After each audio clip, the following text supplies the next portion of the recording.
'అజయ్ గాడు' అనే సినిమా జీ5లో తెలుగులో ఫ్రీగా స్ట్రీమ్ అవుతుంది. ఈ సినిమా ఎలా ఉందో ఈ వీడియోలో తెలుసుకుందాం. ఈ లోపల వీడియోనైతే లైక్ చేసి ఛానల్‌ని సబ్స్క్రైబ్ చేసుకోకపోతే సబ్స్క్రైబ్ కూడా చేసుకోండి. ఈ సినిమా అంతా చూసాక ఈ సినిమాలో ఏం లేదని తెలిసింది. ఈ సినిమా స్టోరీ చాలా సింపుల్‌గా ఉంటుంది. Hero director అవ్వాలనుకుంటాడు. హీరోయిన్‌తో లవ్‌లో ఉంటాడు. ఆ తర్వాత ఏమైనా అయిందా అనేది సినిమా. ఇంత సింపుల్‌గా ఉన్న ఈ లైన్‌ని కూడా సిన్సియర్‌గా చెప్పడానికి ఎక్కడ ట్రై చేసినా అనిపించదు. సినిమాలో ఉన్న ఒక్క సీన్ కూడా బాగుంది అన్నట్టుగా ఎక్కడ అనిపించలేదు. సినిమాలో ఉన్న క్యారెక్టర్‌లు గాని, ఆ క్యారెక్టర్‌కి సంబంధించిన ఎమోషన్ గాని ఎక్కడా కూడా హైలైట్ చేయలేదు.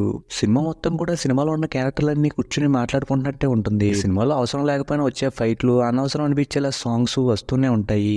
ఇక సినిమాలో మెయిన్ లీడ్‌గా చేసిన అతని పర్ఫార్మెన్స్ అయితే యాటిట్యూడ్‌తో డల్‌గా ఉంటూ, కష్టపడుతూ మాట్లాడుతున్నట్టు అనిపించింది. ఇక సినిమాలో ఏ క్యారెక్టర్ కూడా స్ట్రాంగ్‌గా లేకపోవడం వల్ల వాళ్ళ పర్ఫార్మెన్స్‌లు కూడా అంతంత మాత్రంగానే అనిపించాయి. ఇక సినిమాలో సాంగ్స్, బ్యాక్‌గ్రౌండ్ స్కోర్ కూడా నాకైతే అంత బాగా అనిపించలేదు. ఫైనల్‌గా ఈ సినిమా లెంత్ గంట 35 నిమిషాల వరకే ఉన్నాయి. ఈ సినిమా అయితే ఏ రకంగానూ ఆకట్టుకోదు. ఇక ఈ సినిమాకి రేటింగ్ ఇవ్వడానికి నాకైతే ఏ పాజిటివ్‌గా అనిపించలేదు. ఇంక వీడియోని క్లోజ్ చేసే ముందు అయితే వీడియోని లైక్ చేసి ఛానల్‌ని సబ్స్క్రైబ్ చేసుకోకుండా చూస్తున్నట్టయితే సబ్స్క్రైబ్ కూడా చేసుకోండి.